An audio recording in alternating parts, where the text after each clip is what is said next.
Aí ela vai pôr na internet pra todo mundo ver, né, Camila?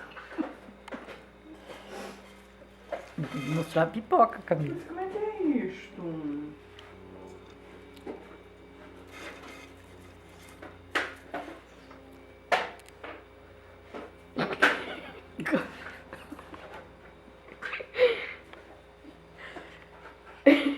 Tá horrível, né, Camila?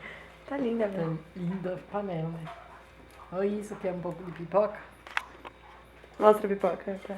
A pipoca da perdição do Brasil, que não ganhou, não fez nenhum gol, viu?